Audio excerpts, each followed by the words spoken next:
El Instituto Español de Estudios Estratégicos es un organismo del Ministerio de Defensa, encuadrado orgánicamente en el Centro Superior de Estudios de la Defensa Nacional, que tiene asignados dos cometidos fundamentales.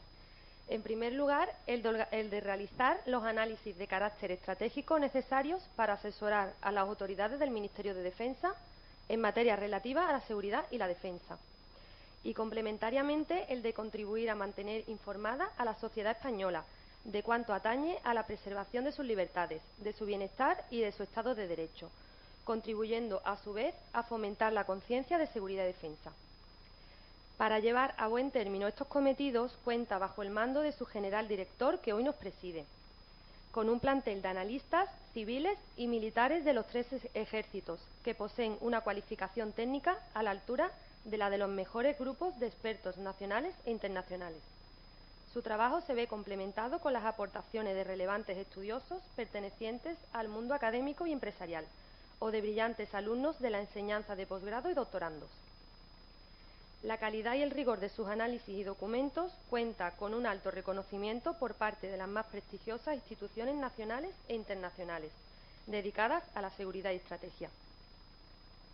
De sus publicaciones, accesibles todas ellas de forma gratuita a través de su página web, se quieren destacar las que analizan los siguientes temas: terrorismo internacional, no proliferación de las armas de destrucción masivas, cambio climático, seguridad y defensa, ciberseguridad, conflictos armados y estudios sociológicos.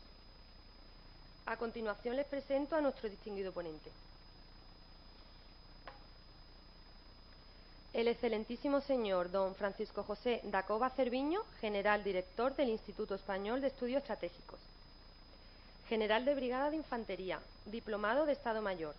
Es también diplomado en Alta Gestión de Recursos Humanos por el CSDEN, en Altos Estudios Internacionales por la Sociedad Española de Estudios Internacionales y por el Colegio de Defensa de la OTAN de Roma. Como oficial de Estado Mayor ha desempeñado cometidos de analista en la División de Planes del Estado Mayor del Ejército y como jefe de la sección de planes y organización de la misma. En el ámbito operativo ha sido jefe de la unidad de inteligencia de la División Mecanizada y miembro del Estado Mayor de dicha división. En sus sucesivos empleos ha estado al mando de unidades acorazadas y mecanizadas, la más reciente y previo a su incorporación al Instituto, el mando de la Brigada de Infantería Mecanizada Extremadura 11. Ha participado en numerosas actividades de ámbito internacional en el marco del Eurocuerpo y de otros cuarteles generales de la Alianza, así como en diversos cursos de perfeccionamiento del Ejército de la República Federal de Alemania. Formó parte del contingente español en la misión de Naciones Unidas UNPROFOR en Bosnia-Herzegovina en 1994. En 2003 fue miembro de la Coalition Provisional Authority para la reconstrucción de Irak, con sede en Bagdad, y en 2013-2014 desplegó al frente de su brigada en el Líbano, haciéndose cargo del mando de la Brigada Multinacional del sector este de UNIFIL y ejerciendo como comandante de dicho sector de la misión de las Naciones Unidas en el sur del Líbano. A continuación, nuestro general impartirá la conferencia sobre un tema de plena actualidad, titulada España ante los retos del panorama estratégico de 2019. Mi general tiene la palabra.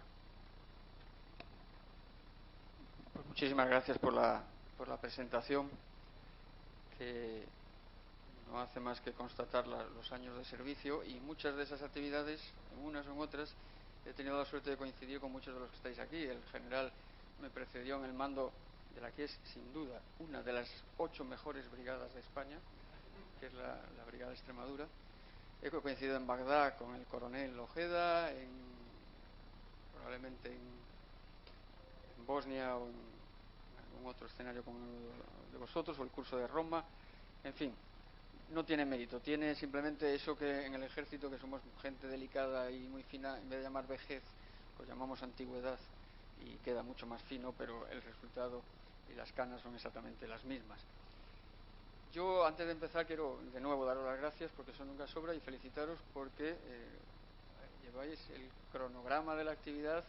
Parece que lo ha organizado mi general, tu Estado Mayor y el mío, que lo hacían perfecto, con lo cual estamos perfectamente en hora, y eso nos va a permitir, pues con cierta calma, hacer un repaso al tema que hoy nos convoca, y que, como comprenderéis, y dada la amplitud del mismo en el tiempo que tenemos por delante, ni mucho menos pretendo profundizar, salvo que luego, por supuesto, en el coloquio queráis volver sobre el tema que consideréis oportuno.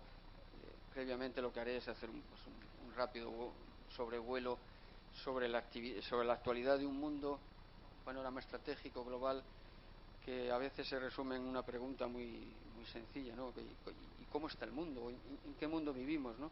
Y entonces a mí se me ocurre darle este subtítulo, y es decir, que vivimos en un auténtico mundo de incertidumbres, ¿no? Yo creo que una de las características de los tiempos que estamos viviendo, quizás no porque sean más inciertos que otros a lo largo de la historia, sino porque somos más conscientes de todo lo que está pasando, y todo lo que está pasando simultáneamente y en todas partes del mundo, porque hoy en día, como vamos a ver a continuación, pues no hay distancias, no hay barreras, no hay fronteras, o al menos no tienen el significado que tenían apenas un par de décadas atrás. Sin remontarme mucho en la historia, y menos con un doctor en la materia en la mesa, me retrotraigo solamente a los tiempos de la siempre mencionada Guerra Fría y la amenaza del invierno nuclear, que durante muchos años nos pendió sobre nuestras cabezas, y que afortunadamente allá por la década de los 80 se difuminó con el colapso de la Unión Soviética, y parecía que el mundo se convertía en un mundo unipolar, con un solo hegemón, que eran los Estados Unidos, que ya sin rival, o sin el rival tradicional de décadas atrás, pues afrontaba un futuro de vino y rosas que nadie sospechaba ni imaginaba que iba a ser tan breve como de hecho fue. Y es que apenas 10 años después, los acontecimientos del 11 de septiembre de 2001 demostraron que la inviolabilidad del territorio norteamericano hasta ese momento, y desde la fundación del país, pues incuestionada e incuestionable, pues se vio seria y profundamente cuestionada, ¿no? Y entonces se abrió un mundo en el que parecía que, al ceder en cierto modo esa hegemonía de los Estados Unidos, nos abocábamos a un escenario multilateral, un escenario global en el que todos los estados, más o menos, obviamente de forma proporcional a su peso específico, como es lógico, pero los estados parecía que eran los auténticos protagonistas en pie, repito, de relativa igualdad en los foros multilaterales, Naciones Unidas, los acuerdos comerciales, los acuerdos de desarme, etcétera, etcétera, etcétera. Parecía que vivíamos de nuevo otro futuro esperanzador en ese mundo multilateral. Pudiera ser que la frase aquella de Fukuyama, del fin de la historia, nos abocaba a un mundo en el que la democracia liberal, tal como la concebimos nosotros, pues era cuestión de tiempo que fuera el único sistema o el único modo de gobernanza global en todas las sociedades, ¿no? Parecía que la paz perpetua de Kant por fin asomaba por la puerta, y ojalá hubiera sido así, obviamente, ¿no? Pero de nuevo otro acontecimiento, el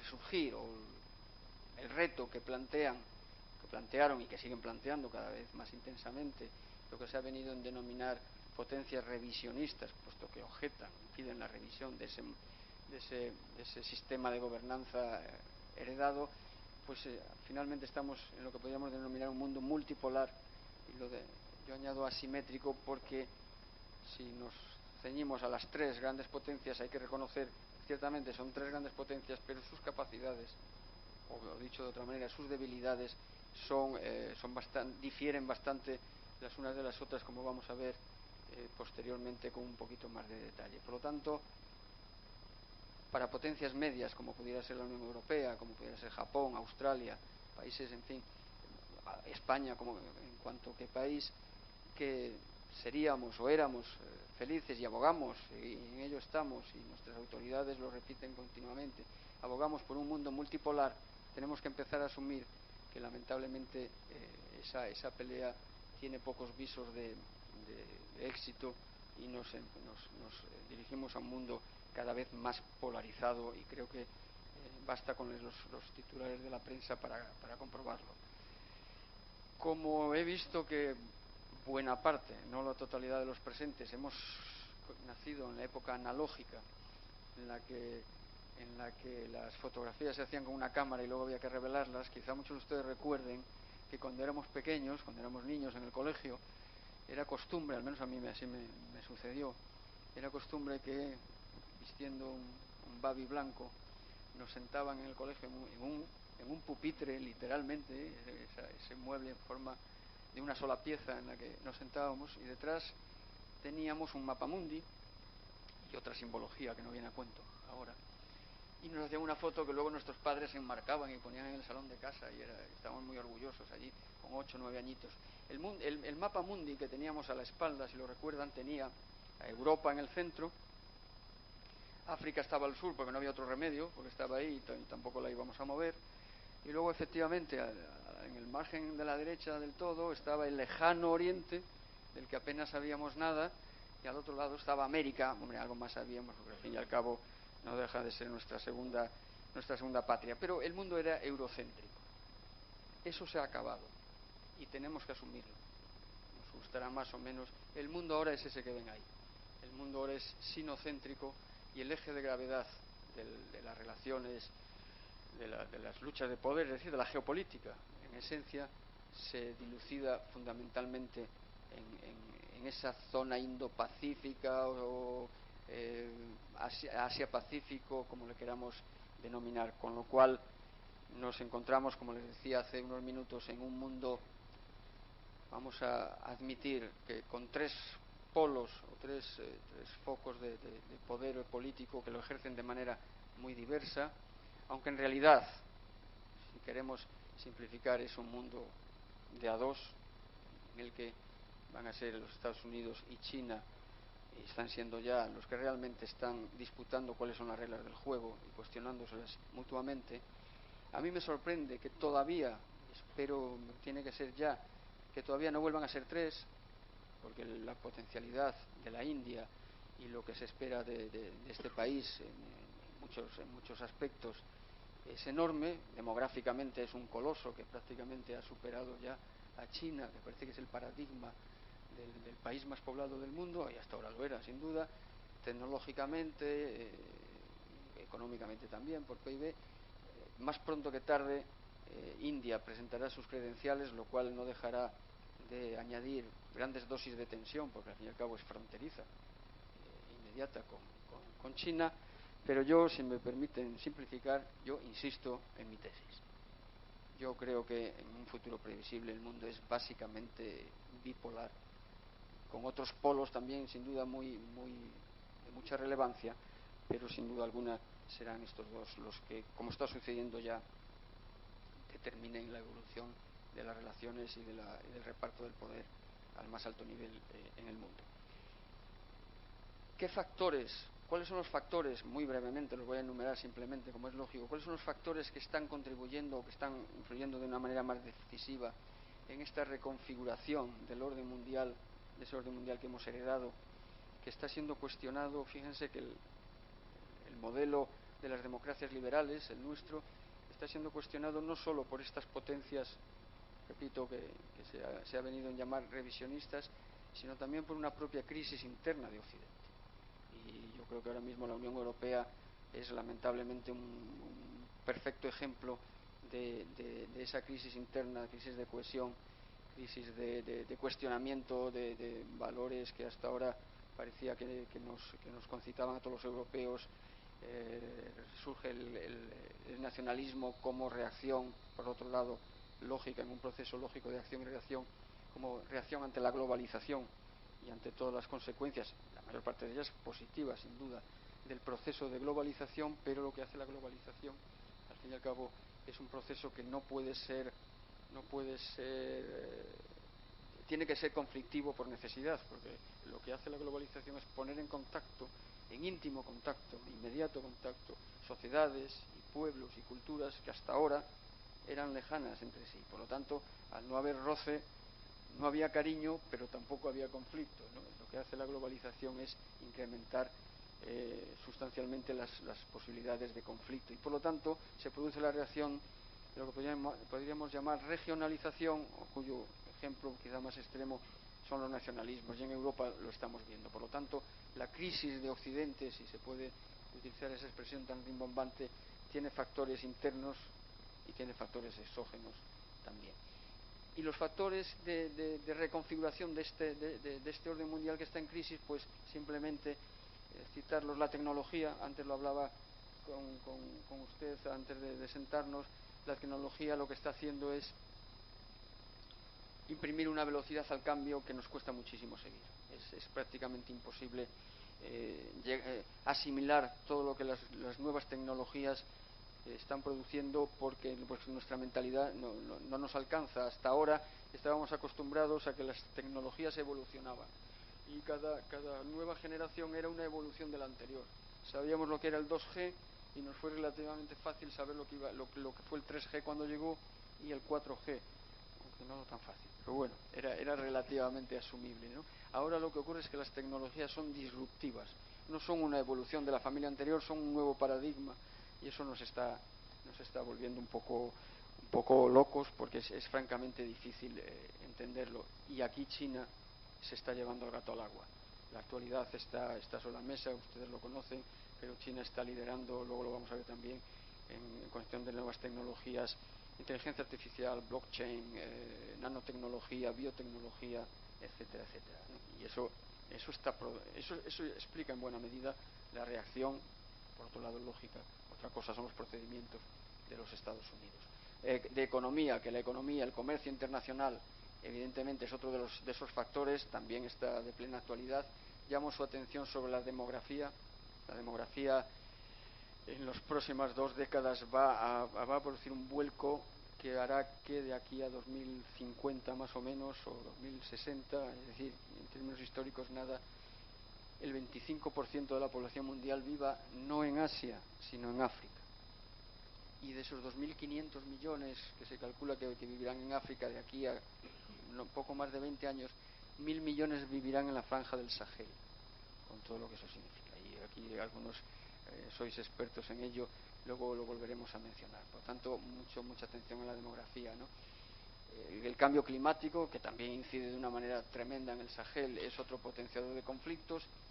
Antes os hablaba del mundo multipolar en el que los estados eran los únicos interlocutores válidos. Ahora hay nuevos actores, más allá de los estados, que tienen un peso enorme en las relaciones internacionales, como pueden ser grandes corporaciones, Microsoft, multinacionales de todo tipo, Apple, Huawei, etcétera, empresas que tienen un valor en bolsa muchísimo mayor que gran parte de los estados nación, ¿no?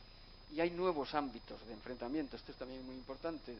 Volviendo a la nostalgia, si se acuerdan de aquel programa que hoy es impensable por desgracia, que había en televisión, que se titulaba Por tierra, mar y aire, pues hoy ese programa tendría que titularse Por tierra, mar, aire, espacio y ciberespacio. Y hay quien dice, y las mentes de las personas, porque el combate o la confrontación se está dando ya incluso dentro de nuestras mentes, a caballos básicamente de las nuevas tecnologías. De cómo va a evolucionar, de cómo está evolucionando esto y cómo va a evolucionar esto, yo les recomiendo que le echen un vistazo a una publicación reciente que hemos emitido en el instituto y que está, como se ha dicho antes, a su entera disposición en nuestra página web, que es el libro de tendencias para el año 2040, cómo van a evolucionar pues estos factores y alguno más de aquí al año 2040, con un enfoque global, con un enfoque regional como europeos, y sobre todo, porque además este documento lo hicimos a petición de nuestro jefe, del jefe de Estado Mayor de la Defensa, del GEMAD, con un enfoque lógicamente también nacional desde el punto de vista español. El desarrollo de todos estos factores, las perspectivas y alguno más que no he puesto ahí, lo encuentran ustedes en ese libro. Yo quiero hacer una mención especial a un factor también que está siendo determinante, que lo ha sido al menos en los últimos años y lo seguirá siendo, que es el del terrorismo. Antes mencionábamos el ataque a las Torres Gemelas. El terrorismo yihadista no empezó el 11 de septiembre de 2001, venía de atrás, surge a raíz de la emancipación de algunos países de África, cuando la descolonización. Evidentemente el 11 de septiembre fue un punto determinante, ¿no? Es una referencia clara, ¿no? Y a partir de ahí, pues lo que todos hemos visto y lo que todos conocemos. Aquí mencionar, en relación con nuestra patria, que hemos tenido solo, y entiendo que no me van a malinterpretar la expresión, hemos tenido solo 2 atentados yihadistas, pero han sido tan tremendos que esos 2 atentados suponen que seamos el segundo país de la Unión Europea por número de víctimas, solo por detrás de Francia, lo cual, bueno, pues debería hacernos reflexionar, y quizá el hecho de que se haya producido en solamente dos ataques o dos atentados a veces pudiera parecer que se nos queda ya lejano, pero repito, somos el segundo país de la Unión Europea en el número de víctimas, y eso es sin duda relevante. Y si la ponencia de hoy estuviera más enfocada al yihadismo, veríamos que la amenaza sigue ahí, y podríamos analizar qué va a pasar con el Daesh tras la derrota solo militar del califato en Raqqa y en Mosul, y podríamos analizar cómo se está reconfigurando o cómo se está reorganizando Al Qaeda, la otra gran marca terrorista. Cuando hablamos de esto, a veces se comenta con toda la razón que el terrorismo como arma o como elemento de chantaje o de presión o de confrontación no es nuevo, y es cierto, el terrorismo es tan antiguo como la historia. Quizás lo que llama la atención y lo que es sin duda su rasgo diferencial y lo hace tan relevante a nivel global es que por primera vez este terrorismo es una amenaza transversal, es una amenaza global. No está localizada, no está focalizada en un determinado grupo social o en un determinado país o región. Es un terrorismo transversal y que además no deja de expandirse. Y lo que estamos viendo es que la derrota a la que hacía mención en Oriente Medio está teniendo como consecuencia una reubicación de buena parte de estos terroristas en las regiones, sobre todo de Afganistán y Pakistán y del Sahel, con todo lo que eso significa para España, puesto que, como saben, esa región, luego lo veremos, es de la máxima prioridad, y así lo contempla en la Estrategia de Seguridad Nacional del año 2017 que está en vigor.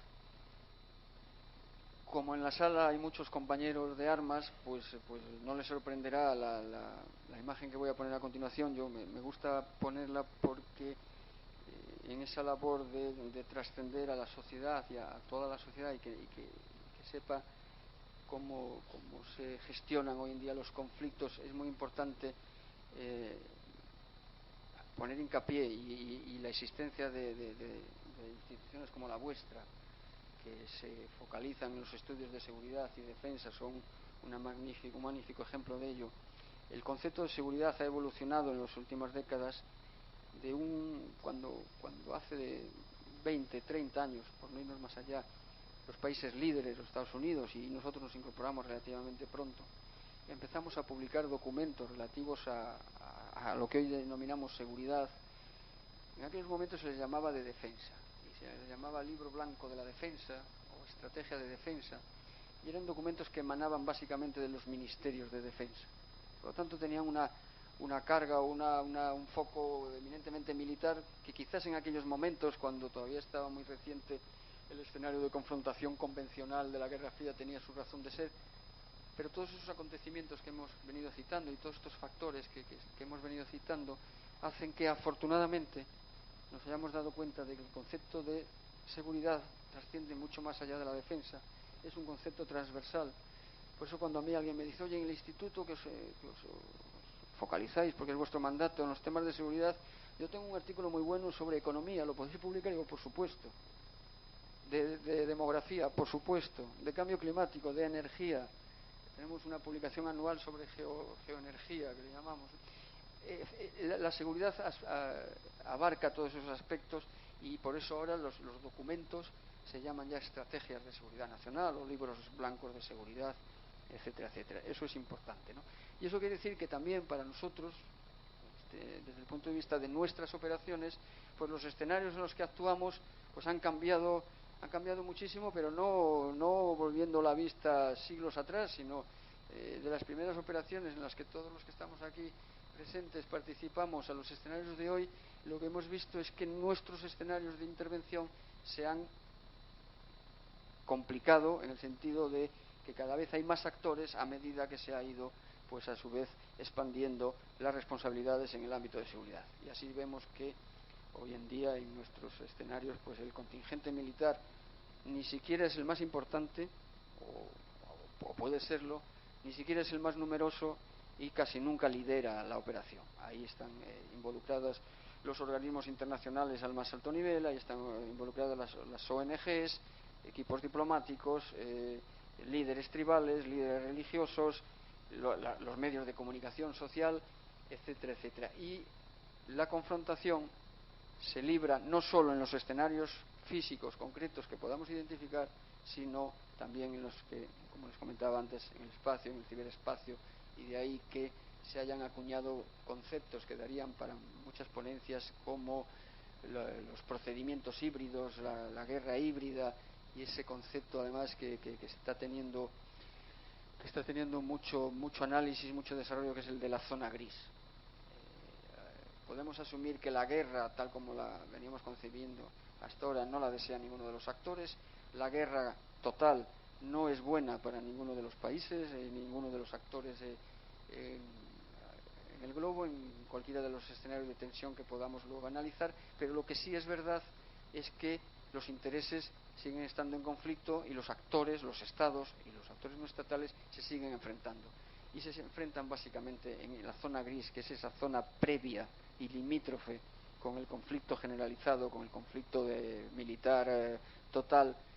¿Y qué es lo que estamos viendo en el mar de China Meridional? Es lo que vimos en Ucrania en su momento. Hay quien dice, yo ahí no estoy tan de acuerdo, que fue la guerra de 2006 en el Líbano, en el sur del Líbano, cuando la invasión de Israel y la reacción de Hezbollah.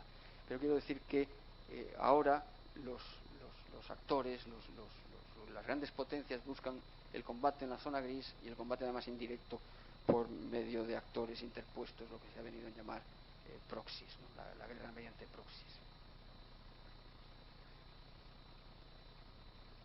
Esto supone para nosotros, y quiero compartirlo con ustedes porque es bueno que lo sepan, una exigencia enorme de preparación de nuestros contingentes, de profesionalidad de los componentes de las Fuerzas Armadas a todos los niveles.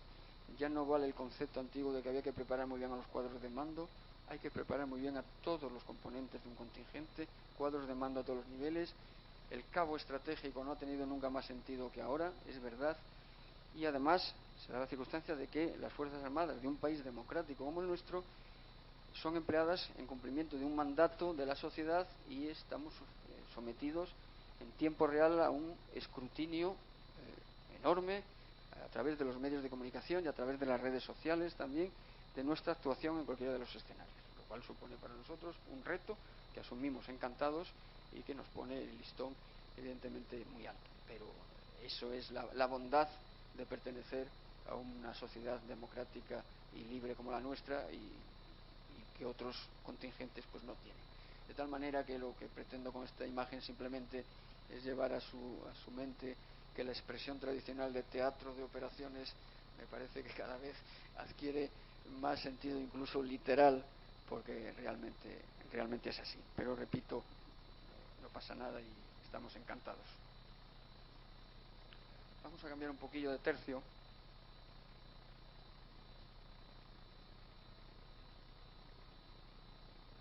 Y vamos a echar un rápido vistazo a cómo están actuando los tres grandes, ¿no? Las tres grandes potencias que decíamos al principio. Podríamos hablar de otras muchas, pero no hay tiempo, ¿no?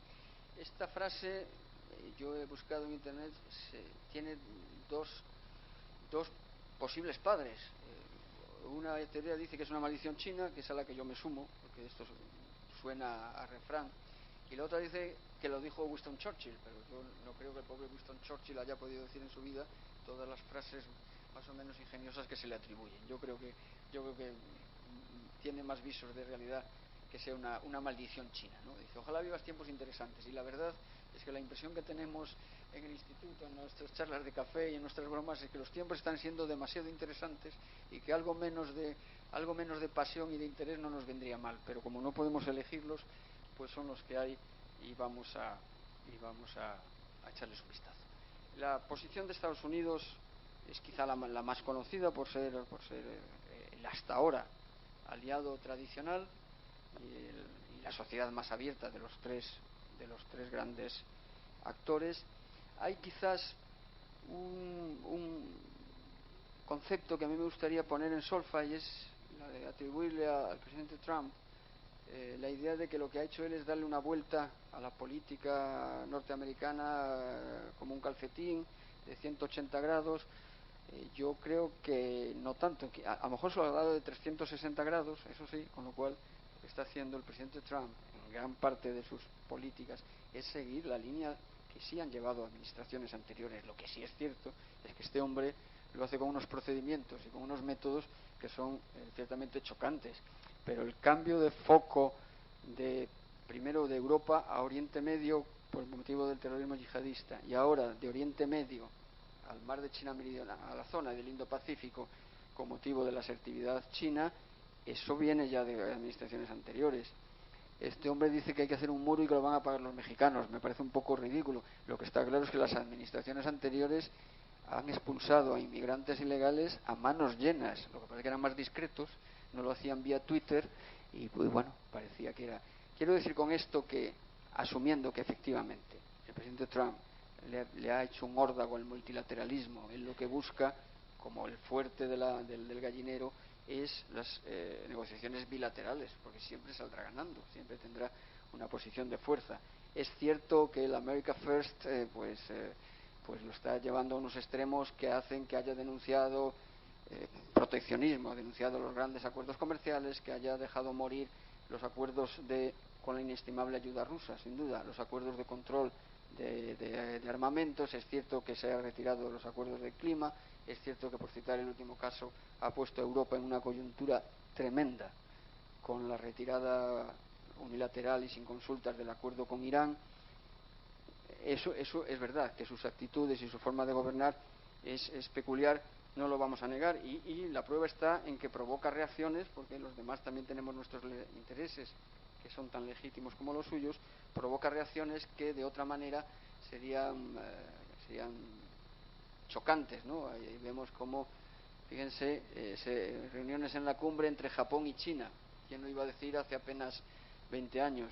Una reunión al más alto nivel para tratar en Astana, no en Ginebra, la crisis de Siria. Pues se ven ahí al señor Putin, al señor Erdogan, a Merkel y a Macron. No están los norteamericanos. La Unión Europea ha viajado en numerosas ocasiones a China en búsqueda de acuerdos y de condiciones ventajosas, acuerdos con Japón. Pero yo le llamo la atención, falta una foto, no es que se haya corrompido la presentación, pero sí me gustaría detenerme un minuto en esta.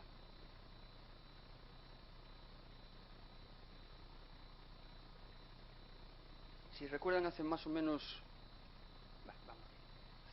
un año hubo una cumbre del G7 en Canadá y lógicamente el anfitrión era el primer ministro Trudeau, y fue una cumbre muy tensa, una cumbre en la que fue conocido un intercambio muy duro de acusaciones entre Trump y el resto de líderes, lógicamente de Merkel sobre todo, y del propio Trudeau, y en fin, fue una cumbre muy, muy tensa. Ustedes saben que cuando hay este tipo de eventos, al final hay que emitir un comunicado, un acuerdo, que es lo que de cierta manera pues salva la cara, salva la cumbre, y ahí se especifican los acuerdos a los que se haya llegado, si es que se ha llegado a alguno, ¿no? En esa cumbre del G7 en Canadá fue muy difícil llegar a consensuar un comunicado final, pero finalmente se hizo. Se acordó un texto que leería el primer ministro Trudeau al clausurar la cumbre. El presidente Trump se tuvo que ir un par de horas antes porque tenía que coger el avión para reunirse en Singapur con Kim Jong-un en aquella primera cumbre que hubo cuando la crisis estaba más en el candelero que ahora, pero bueno, la crisis de Corea del Norte, y por un desacuerdo de última hora, por unas malas palabras al momento de despedirse en el viaje a coger el avión vía Twitter, el presidente Trump desautorizó el comunicado que había sido acordado. Y por primera vez, pues un acuerdo del G7, una reunión del G7 finalizó de una manera bastante lamentable. Simultáneamente, y por eso pongo esa foto, simultáneamente el señor Xi Jinping convocaba a los países miembros de la Organización de Cooperación de Shanghái, que es una iniciativa china que, como ven ahí, reúne a Putin. No están todos los miembros en esta foto, está Putin, están algunos de los líderes de las repúblicas centroasiáticas, y fíjese incluso que están dos enemigos irreconciliables que hace un par de meses se enfrentaron militarmente, que son India y Pakistán. Bien, es cierto que han sido prudentes, los han puesto a cada uno en una esquina para evitar codazos en el hígado, pero fíjense el poder de convocatoria y el poder de soft power que a caballo del hard power está ejerciendo también el presidente chino, el presidente Xi Jinping. Y es que China que es la otra gran potencia. Cuando en la década, a finales de los 70 y principios de los 80, pues en Occidente estábamos, como decíamos al principio, preocupados primero e ilusionados después porque había colapsado la Unión Soviética y parecía que llegaba esa época que les comentábamos de vino y rosas, pues en China estaban pasando cosas. Murió Mao en el año 76 y le sustituye Deng Xiaoping, conocido por aquella famosa frase: ¿qué importa que el gato sea negro o sea blanco? Lo importante es que cace ratones, ¿no? Y lo que hace este hombre es darle un giro a todas las políticas erróneas que se habían cometido durante el gobierno, iba a decir el reinado, el gobierno de Mao, y con un único objetivo, y además claro y primordial para ellos, ¿no?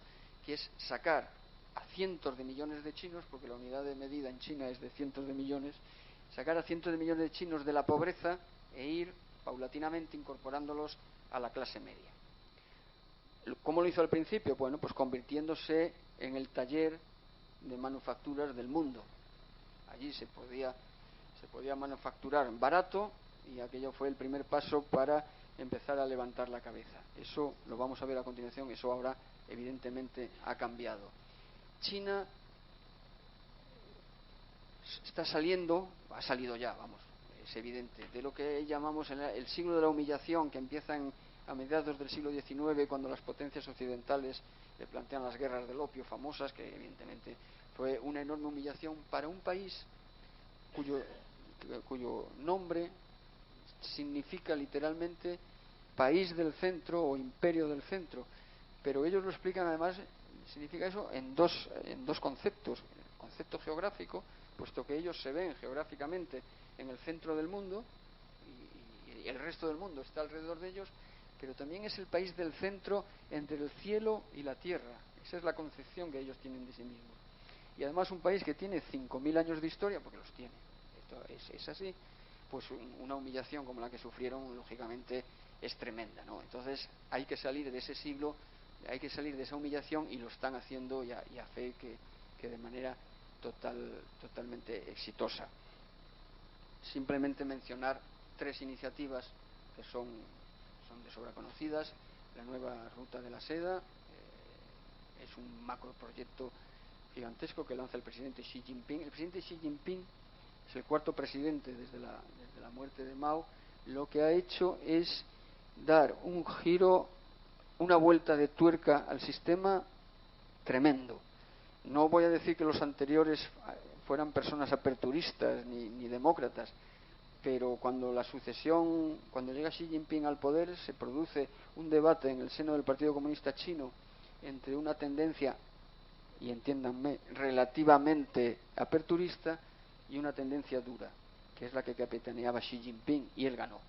Y se recuerdan, lo primero que hizo fue lanzar una enorme campaña, una enorme purga contra lo que él denominaba la corrupción, pero que le vino muy bien para de paso hacer una limpieza de opositores que le ha dejado el solar totalmente baldío, a su entera disposición, algo parecido a lo que ha hecho el señor Mohammed bin Salman en Arabia Saudí, por ejemplo. Bien es cierto que los metía en el Ritz, siempre es más agradable.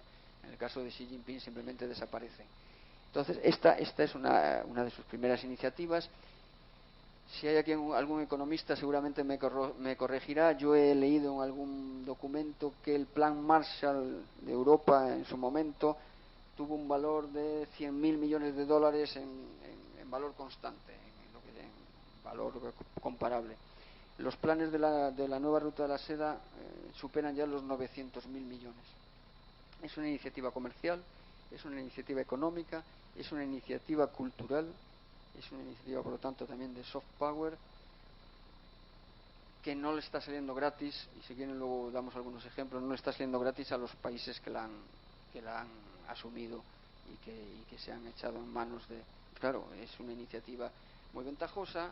China no pide credenciales de democracia, China no exige certificado de respeto de los derechos humanos, China no pregunta de dónde salen los diamantes o el coltán o el petróleo, y por lo tanto para los países es muy fácil arrojarse en manos de China, pero luego vienen las consecuencias, como de hecho ha pasado por ejemplo en Sri Lanka, donde el puerto de Hambantota, una ciudad de nombre impronunciable, se construye con financiación china. El gobierno de Sri Lanka no puede pagar la hipoteca, y lo que ha hecho es ceder el puerto a China por 99 años, que al fin y al cabo es lo que China quería, ¿no? Hay otra iniciativa que está ahora de máxima actualidad, que es el Made in China 2025, que es una iniciativa tecnológica. Habrán oído hablar de 5G y de Huawei. Quizá en la mesa podéis hablar con muchísima más autoridad que yo. Y esto es lo que le decía antes. Con esta iniciativa, China se ha puesto esa fecha para liderar todas esas tecnologías de las que hablábamos. China ha dejado de ser el taller o la fábrica del mundo, ahora lo que quiere ser el inventor. Prácticamente presenta ya al año el mismo número de patentes tecnológicas que los Estados Unidos, y por supuesto muchas más que los tradicionales inventores Japón, Corea del Sur y no digamos la pobrecita Europa. Y la tercera iniciativa, que ahora mismo parece que es menos relevante, porque como les decía, la prioridad es la que es. El espíritu del comerciante en China va por delante, pero el espíritu del soldado, el espíritu del guerrero viene por detrás. China está invirtiendo ingentes cantidades de dinero en defensa, en una reforma profunda de sus fuerzas armadas. Está muy lejos todavía de los Estados Unidos. No caigamos en simplificaciones. Los Estados Unidos seguirán siendo la primera potencia también militar durante mucho tiempo, pero las inversiones que está haciendo China harán que poco a poco esa distancia, ese gap, se reduzca. Estados Unidos gasta 750.000 millones de dólares al año en defensa, en números redondos. China es el segundo con 250.000. Pero lo que está haciendo China, fíjense que a pesar de tener y aquí hay gente de la Armada que lo puede explicar mucho mejor, a pesar de tener unos cuantos kilómetros de costa, tradicionalmente China ha sido una potencia continental, y ahora se ha dado cuenta de que tiene que ser una potencia naval. Tengan en cuenta que por el estrecho de Malaca circula el 80% de los combustibles, de los hidrocarburos que consume China, y en un sentido, y en sentido contrario sale la mayor parte de las exportaciones de China. Por lo tanto, el control y el dominio de esa zona de las aguas del mar, tanto de China oriental como de China meridional, es fundamental para ellos, y para ello necesita una potente armada y una potente fuerza naval, y en ello está. El objetivo es 2049. En 2049 se cumplirán 100 años de la fundación de la República Popular China, en 1949. Los chinos no evitan en absoluto decir que para esa fecha Taiwán tiene que haber sido reincorporada a la madre patria, a China. Y eso me temo que solo se va a poder hacer de una manera, y no va a ser obviamente pacífica. Y el otro actor es evidentemente Rusia. Rusia ha tenido también no su siglo de la humillación, pero sí su década de la humillación después del colapso de la Unión Soviética, pero desde la llegada de este hombre, pues evidentemente China ha vuelto a primera plana de la pugna entre las potencias, pero Cuando yo les hablaba antes de que la multipolaridad es asimétrica, es fundamentalmente debido a Rusia.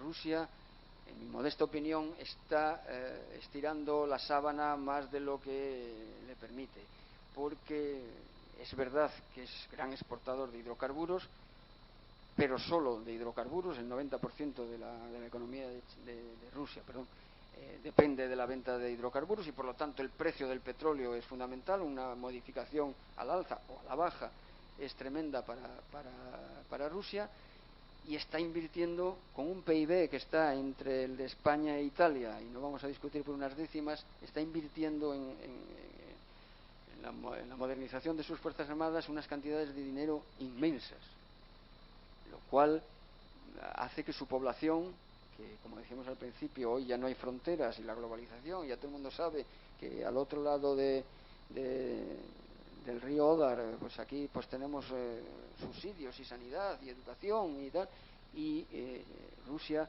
en su última toma de posesión, el presidente Putin ya ha mencionado que tiene que invertir más en el bienestar de su gente. Además, tiene otra tremenda vulnerabilidad, que es la demográfica. Como decía antes, el factor demográfico es muy importante.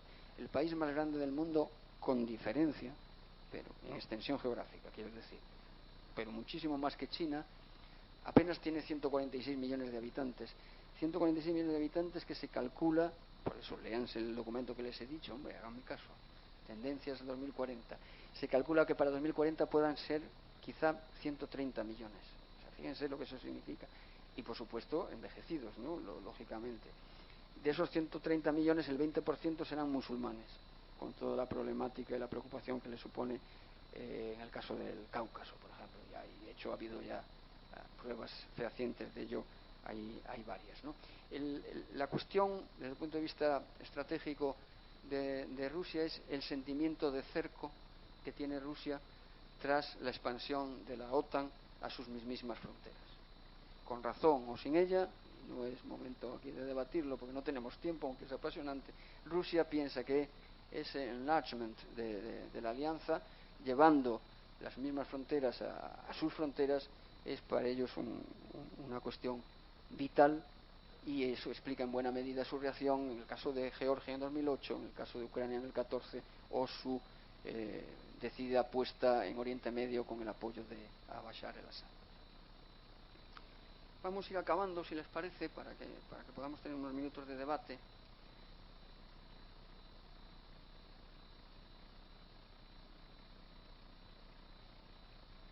Fíjense, ahí pueden ver el tamaño de China, que no es pequeño, con respecto al de Rusia.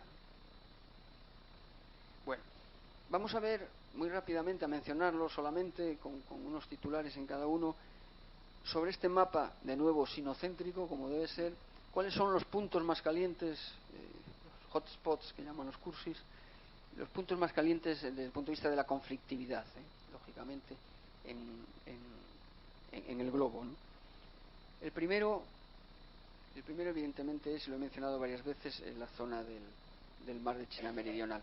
Fíjense que la estrategia de seguridad norteamericana, que se aprueba también, igual que la nuestra, en diciembre de 2017, hace poco más de año y medio, por primera vez, tras varios años, por primera vez no pone la lucha contra el yihadismo terrorista como la primera prioridad desde el punto de vista de la seguridad norteamericana, que hasta entonces lo era, hasta el año 2017 lo era.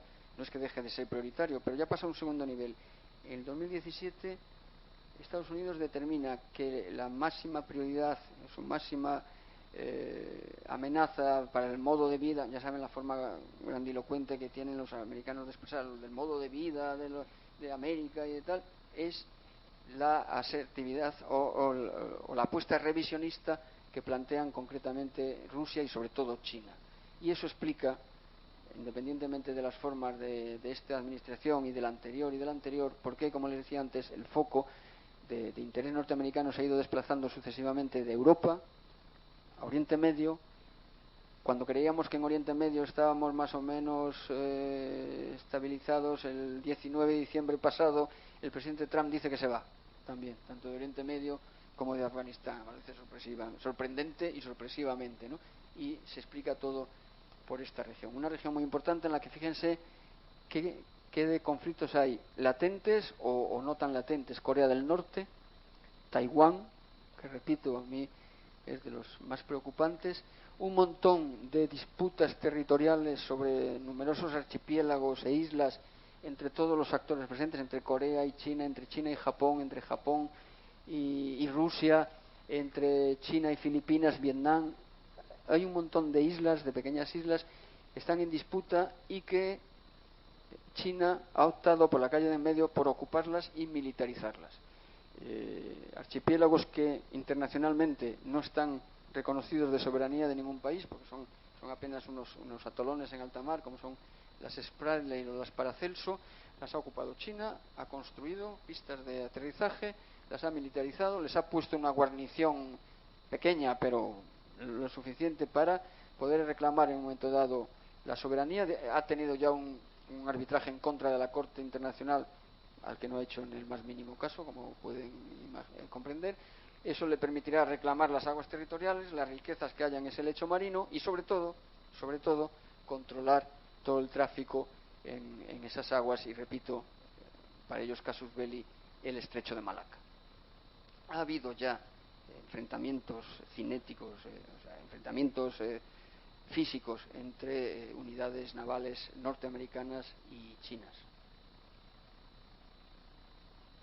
La zona que nosotros llamamos AFPAC, Afganistán y Pakistán, no acaba de encontrar una solución. El anuncio de retirada que les decía antes, cuando estaban en plenas conversaciones entre el gobierno de Afganistán con el apoyo norteamericano y los talibanes, el anuncio de retirada de Trump lo que ha hecho es dejar al gobierno de Afganistán sin argumentos y sin capacidad alguna de negociar, y a los talibanes pues se les ha abierto la enorme posibilidad de volver al poder. No olvidemos que los talibanes, que son un movimiento yihadista sin duda, son también, yo no sé si sobre todo, pero son desde luego también un movimiento nacionalista. Ellos lucharon contra la ocupación soviética, luego hubo una guerra civil para quedarse con el poder una vez que derrocaron a Najibullah y llegaron a gobernar hasta que fueron expulsados por la intervención internacional, y ahora lo que quieren es volver a gobernar. ¿Qué ocurre en esa región? Pues que es fronteriza nada más y nada menos que con la región de Xinjiang, la región china de Xinjiang. Es una región que no es de etnia Han, no es de lo de los ojos rasgados, son un pueblo túrquido que hablan una lengua túrquida y son musulmanes. Y lo que está haciendo China para contrarrestar la insurgencia y las ansias más o menos belicosas de esta gente son dos cosas: meterlos en campos de concentración y cambiando el balance demográfico, provocando movimientos masivos de chinos de la etnia Han a la región para cambiar, como digo, el balance demográfico. ¿Por qué le dan tanta importancia a esa región? Porque por esa región, y por lo tanto la estabilidad es fundamental, por esa región sale la rama terrestre de la nueva ruta de la seda. Tiene que salir atravesando Xinjiang, tiene que entrar en Afganistán o Pakistán para ganar aguas calientes en el Océano Índico, en el puerto pakistaní de Gwadar. Por lo tanto, si los norteamericanos se van, los chinos estarán encantados, como ocurre con los gases en un recipiente, de ocupar el espacio que deje Norteamérica.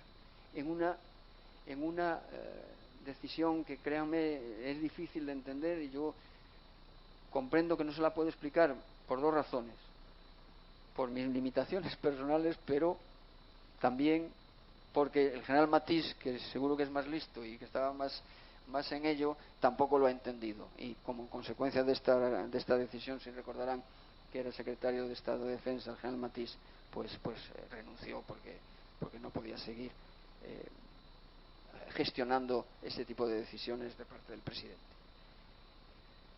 Las repúblicas centroasiáticas, ahora mismo hay una situación de estabilidad porque para Rusia son su patio trasero, si le podemos llamar así, o son repúblicas que hasta hace 20-30 años eran Unión Soviética, y por lo tanto quiere seguir ejerciendo el liderazgo político, incluso el liderazgo de seguridad, con una asociación también para la seguridad.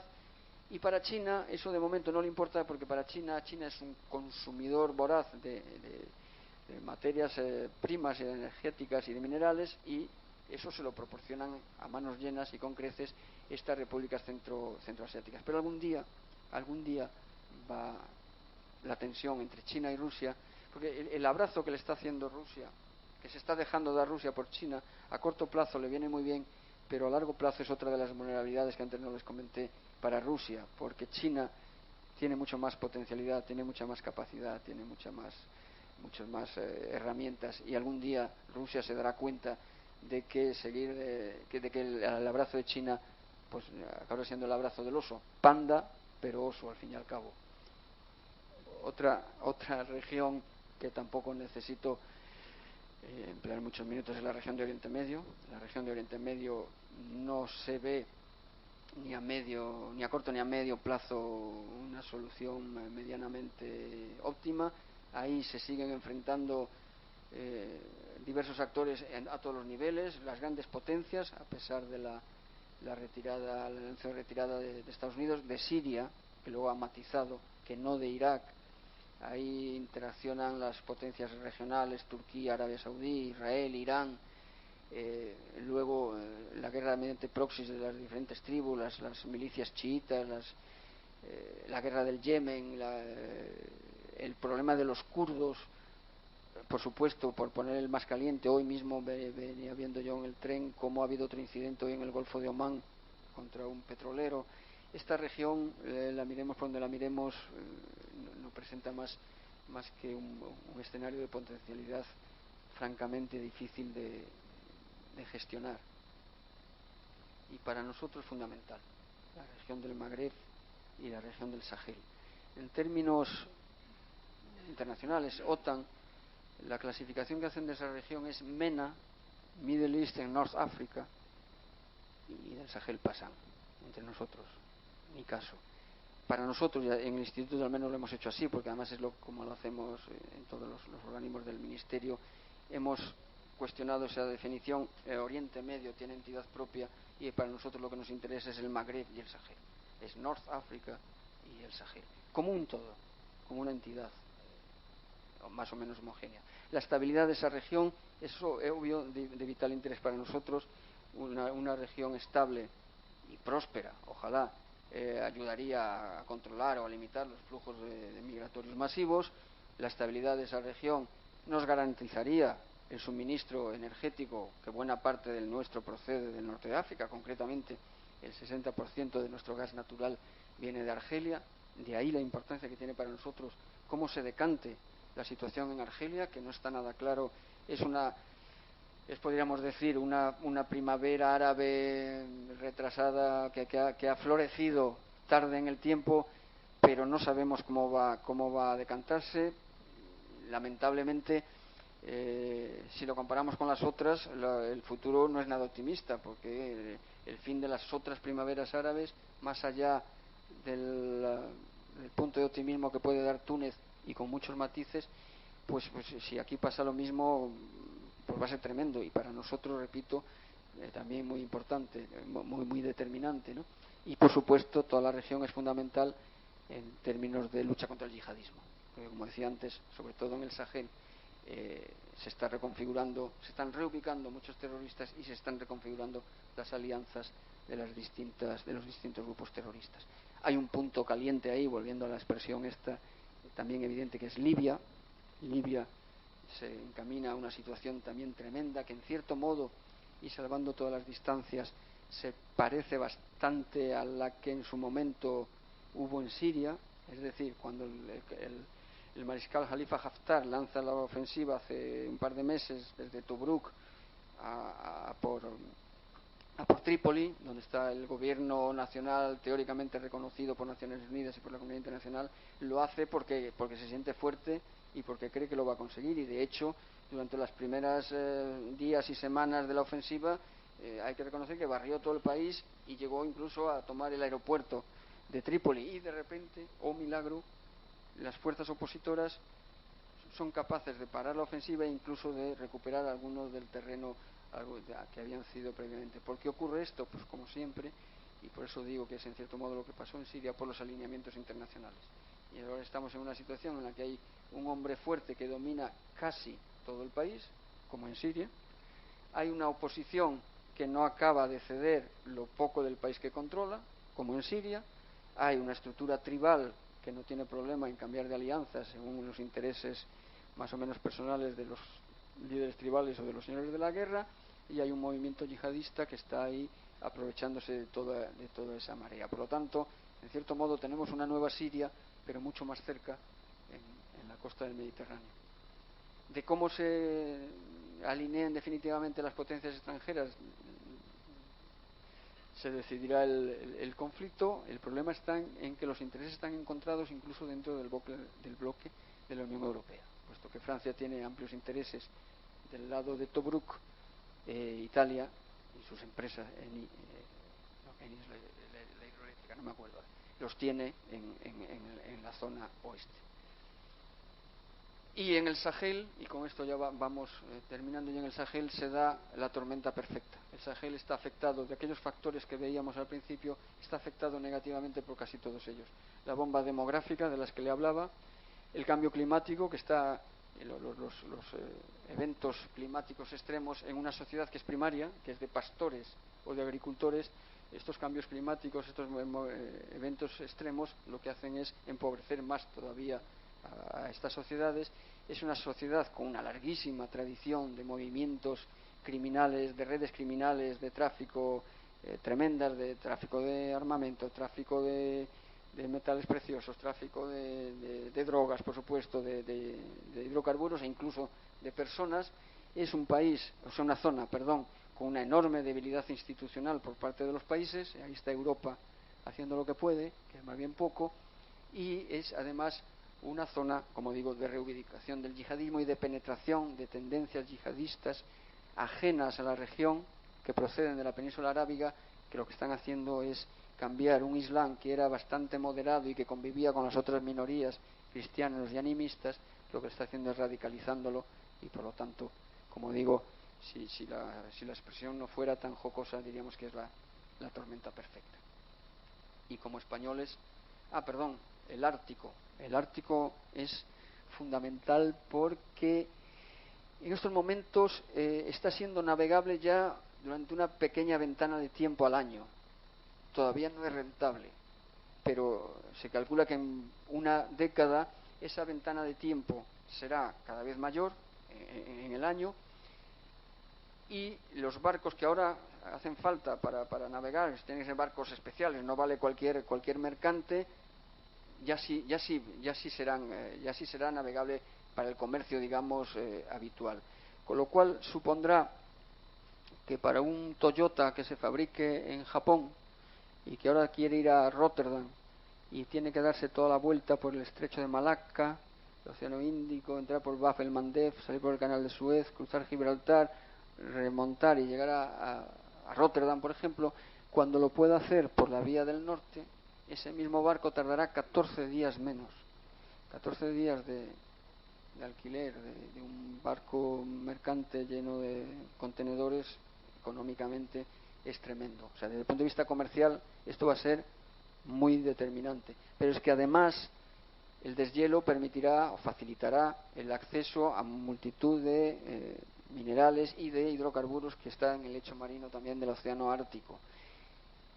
Cuando eso se deshiele, más o menos el 50% de la costa de ese océano será rusa, y el otro 50% más o menos será de países de la OTAN o estrechamente ligados a la OTAN, con lo cual tenemos un nuevo escenario físico de contacto de las fronteras entre Rusia y, por decirlo de alguna manera, de Occidente. Y lo que estamos detectando ya, y algún artículo hemos publicado recientemente, y estamos preparando alguno más, lo que se está produciendo es una enorme militarización de la región. Empezó Rusia, pero lógicamente también han reaccionado el resto de países y bueno, pues eso evidentemente nunca es una buena noticia. Y ya sí me refería, como españoles, lógicamente, Iberoamérica, y después de haber superado más o menos el conflicto de Colombia, pues ahora nos encontramos con el conflicto de Venezuela, que tan doloroso es para nosotros. Esto desde el punto de vista geográfico. Desde el punto de vista temático, por decirlo de alguna manera, hay un montón de aspectos que también cuya evolución tiene una enorme repercusión en la seguridad y en los aspectos relativos a seguridad y defensa. Acabo con una pincelada sobre la pobre Europa, todo esto, toda esta situación nos encuentra en el peor momento posible como proyecto y como aspirantes a potencia media, que es lo que se supone que es lo que puede aspirar la Unión Europea, no a disputarle el liderazgo a los dos grandes, pero por lo menos sí tener la voz suficiente para sentarte a la mesa y ser capaz de poner sobre la mesa también tus valores y también tus intereses, que son tan legítimos como los de cualquiera. Pero evidentemente Brexit, nacionalismos, falta de cohesión, divergencias, etcétera, etcétera, etcétera. Ese mapa no es sino un ejemplo de cómo a perro flaco todos son pulgas. Cualquier cosa que ocurra en el mundo lo único que hace es incidir en la falta de cohesión o en la división de la Unión Europea. Esos son los países que se han echado en brazos de la iniciativa de la nueva ruta de la seda con China, y los otros los que todavía no sean o no nos hemos echado en brazos. Sea cual sea la opción buena, lo que está claro es que de nuevo Europa está dividida en dos. Y si les parece, del tema de la defensa mejor no hablamos. Yo cada vez que oigo hablar del ejército europeo y de que ahora por fin y la autonomía estratégica, yo si quieren luego tomando una cerveza se lo cuento.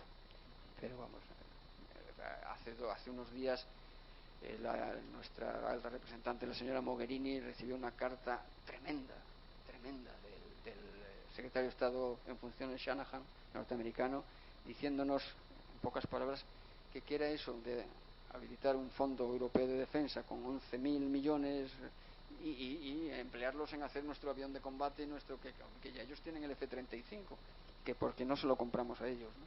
Entonces, bueno, la autonomía estratégica significa, para una entidad, Unión Europea, significa tener intereses propios y defenderlos. Cuando esos intereses colisionan legítimos con otros intereses que también son legítimos, es muy difícil estar cohesionados y remar en la misma dirección. Les pongo un ejemplo para que no sea militar. La energía. Estados Unidos es ya un productor neto de hidrocarburos. Es autosuficiente y ya está prácticamente exportando, además a la altura de los mejores. Europa, por el contrario, es consumidora. Somos consumidores netos de energía. ¿Qué quiere Estados Unidos? Estados Unidos quiere que compremos todo el gas natural licuado que necesitamos a ellos. Además, ahora es fácil de transportar, es relativamente económico transportarlo desde el otro lado, y ellos quieren vendernos el gas natural licuado. A nosotros lo que nos interesa es comprarlo a quien nos lo venda más barato y diversificar. Entonces, claro, a nosotros nos interesa que venga de Rusia, que venga de Oriente Medio, que venga de Argelia. Por eso Alemania está por el Nord Stream 1 y el Nord Stream 2, el Turk Stream, y claro, todo esto a los Estados Unidos le parece muy mal, pero es que también nuestros intereses son legítimos. Esto no es más que un ejemplo para que vean cómo no es fácil, y eso está en la raíz de las desavenencias también en el ámbito militar. Este es el dilema de seguridad de Europa. Países del este, su preocupación es la asertividad rusa, sobre todo desde el año 14 con lo de Ucrania. En el año 16, en la cumbre de Varsovia, hemos sido todos solidarios con esos países y hemos proyectado lo mejorcito de nuestras casas al escenario del este. Una de las mejores brigadas de infantería de España fue la primera en proyectar el contingente a Letonia, un grupo táctico acorazado por primera vez en la historia de España, y hemos sido solidarios. Cuando los países del sur manifestamos nuestra preocupación y nuestro interés por lo que está ocurriendo en el Sahel, pues tenemos la impresión de que no recibimos la misma solidaridad. Y eso es otro punto de fricción y otro punto de falta de cohesión en el seno de la Unión. España, lógicamente tenemos una visión global y así lo recoge la estrategia de seguridad nacional. Todo lo que pasa en el mundo nos afecta, pero somos un país con nuestras limitaciones y por lo tanto el enfoque es la flecha verde. Nuestro enfoque es regional. Nuestra prioridad es la zona de Magreb y la zona del Sahel. Si contribuimos en otras operaciones, encantados, es un placer, pero nuestra prioridad es la que es. Y después de este repaso,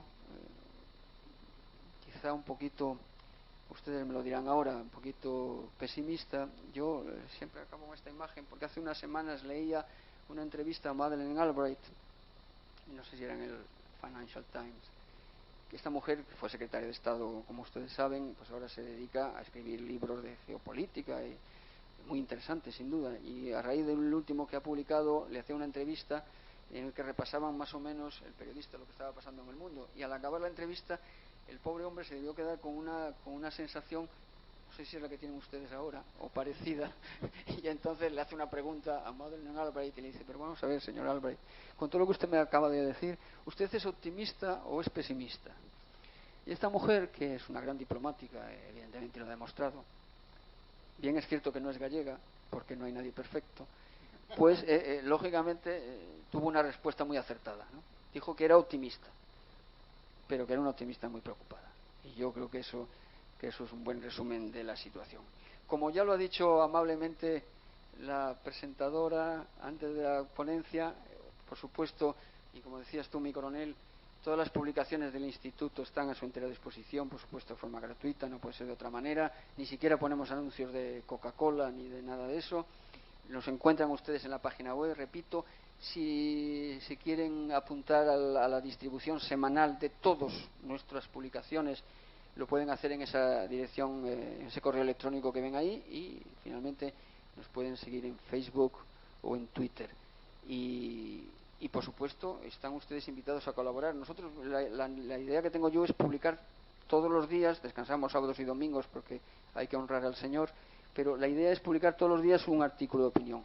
Nosotros somos 10 o 12 personas en el instituto, no podríamos, aunque son magníficos, como tú muy bien has dicho, no podríamos. Entonces, la mayor parte de nuestras publicaciones proceden de colaboraciones externas, del mundo académico, de la universidad, de la empresa, de otras instituciones, como se ha dicho, o bien de profesores al más alto nivel, o bien de jóvenes estudiantes. Están ustedes invitados, si lo desean, a aportar sus publicaciones, que serán publicadas y recibidas con mucho gusto.